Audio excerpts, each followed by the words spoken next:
everyone! Today I'm going to give you my April wrap-up. So in April I worked at the hospital, so I had a lot of commuting to do, so I used the time spent in the train to read. So the first two books I read are the first two books in a series, and it's called Talon by Julie Kagawa. Just look at this cover, and I have this shiny stuff too. So the story follows Ember Hill, who is a dragon that has taken human form. She is part of this organization called Talon, and from the moment she hatched until she was 16, she was kept inside the organization, and the story starts when she gets out of it and she has a whole summer to blend in with the other humans. But things don't go as planned when she meets Garrett, who is a soldier of St. George, a secret organization that is trying to exterminate all dragons. So Garrett is undercover and he is trying to find the sleeper amongst the other civilians. He's trying to find the dragon that is undercover. So both of them meet each other and they start to realize that not everything is what it seems. And so the story starts that way. And it is freaking amazing. I mean, I already love dragons, but that is really pretty awesome. In this book, there are multiple perspectives, so we see Ember's perspective as well as Garrett's, and so we see the two opposite sides and how they think of the other. Both Talon and St. George are underground organizations, so both of them try to stay low and not raise suspicion about them, because St. George is really a sort of army, and well, that is illegal, and for dragons it's obvious why they wouldn't want the humans to know about them, because they might kill them. So in this book a lot happens, and I'll say it's really fast-paced. Most of the times I read a chapter and then I had to put the book away and think about what happened because it was too much all at once, but it was really awesome. So this is the second book. It's called Rogue. It follows the story after Talon, but I can't tell you anything without spoiling the first book, and I want you to read them because Julie Kagawa really is an expert. I mean, I have already read another series of hers called Blood of Eden, and I really liked her writing because it was always grounded, even though she was talking about fantastical things like vampires and stuff. In this book, she stays very grounded as well, but most of the story is fueled by the feelings of the characters. I'll say the story is half character-driven and half plot-driven, because the emotional choices these characters make have a huge impact on the plot, but there is still some action. Have you seen more beautiful covers than these? I mean, it's so sober. I love it. Honestly, the characters in these books are really well developed. You really feel like they're real because they make loads of mistakes, and also you kind of root for them and you can identify with them and understand their decisions, and I really love that when a book can make me feel like the characters are real. Julie Kagawa's writing is really grounded and her descriptions are just enough. I mean, you can't really just skip passages without missing something really important. Every sentence has a purpose, and even though I kind of miss the descriptions, the words she uses are so precise you can picture the place exactly. So yeah, I really recommend these books and Julie Kagawa's works in general because she's a really talented author. So the last book I read in April was an audiobook, and that was Ready Player One by Ernest Cline. For starters, I never read an audiobook before, and this book was a revelation.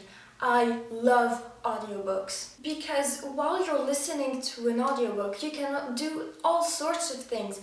I was in the train, eating, and even just doing nothing and still reading. That was awesome. Plus, this audiobook specifically was narrated by Will Wheaton, and considering the subject of the book, I couldn't have chosen a better option. Because I don't know if you know about Will Wheaton, but he's kind of all about role-playing games, video games, board games, just games in general. Like in the pop geek culture, he's there. So the story revolves around the character of Wade Watts, who is a young boy who lives in the Stacks, which is like a town with mobile homes just stacked upon each other, and you have to climb a ladder to access your home. It's kind of a post-apocalyptic world where all human resources have been drained, and most of the people now live in this sort of virtual reality called the Oasis. So at the beginning of the book, the creator of the Oasis, James Halliday, died. And in his will, he states that he will leave all of his fortune and the control of the Oasis to the person who will find the hidden Easter egg inside the Oasis. So the whole world has now been searching for the Easter egg for 5 years, and most of the search has been concentrating on references to the 80s, because Halliday was a huge fan of the 80s and that nostalgia has impacted him throughout his life. So there are 100 and more references to the 80s, and it's like a geek temple because everything revolves around this time period, from video games to movies to music, everything. I personally call myself a geek, but I mean, the word has had 105 definitions, so I don't really care. But the 80s was just a little bit too early for my time. I was born in the 90s and like late 90s, so I didn't really know anything about the 80s, even though like everyone knows what happened in the 80s, like Jurassic Park and everything, but like I didn't really feel the need to catch up.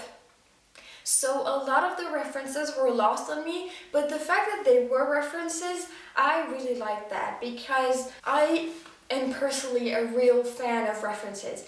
I sometimes quote books, TV shows to my friends, and when they get the reference, it's really awesome. The characters were pretty awesome because they were kind of diverse. Will Wheaton narrating this book was a success because he could do many voices to express the characters, and he was especially brilliant with bad guys because like once he did one character that was a bad guy, and just with the tone of his voice he made me hate him, just hate everything about the character just with his voice. That was pretty awesome. There was also a kind of boss at one point, and his voice was utterly terrifying. I was just frozen in my seat with like this voice inside my ears, and oh my god, you're good at what you do. And honestly, I feel like narrating something or even like dubbing characters from animes, that is just as much acting as acting on camera, and these people are freaking talented. So yeah, I haven't seen the movie yet, and I was waiting to read the book before I saw the movie. So I don't know what they did with that. There seems to be a lot of more recent references, but I don't think they're relevant because the whole concept of these references is that James Halliday, the creator of the Oasis, was obsessed with the 80s. So it's logical that the egg hunters become obsessed as well with this time period. So I don't know what these more recent references come from. I mean, I understand because the Oasis gives like 105 possibilities. At one point, the character describes the classes he takes, and the possibilities that virtual reality gives are infinite, and I was like, these classes are awesome, why didn't I have these things? The thing is though with audiobooks is that, well, you're kind of staring into space the whole time, and when something tragic or funny happens, well, you kind of express it with your face, but like nobody understands why you're behaving that way. Sometimes I could just stand there with my audiobook in my hand and just stare into space without doing anything, and it's kind of weird. This book is awesome. You should read it. Unless you're not accustomed to the geek culture, maybe it won't be that good. So that's it for this video. Tell me what you thought of these books if you have read them, or if you have any suggestions of books to read, you can put them in the comments below. Thank you for watching, and I'll see you in the next video.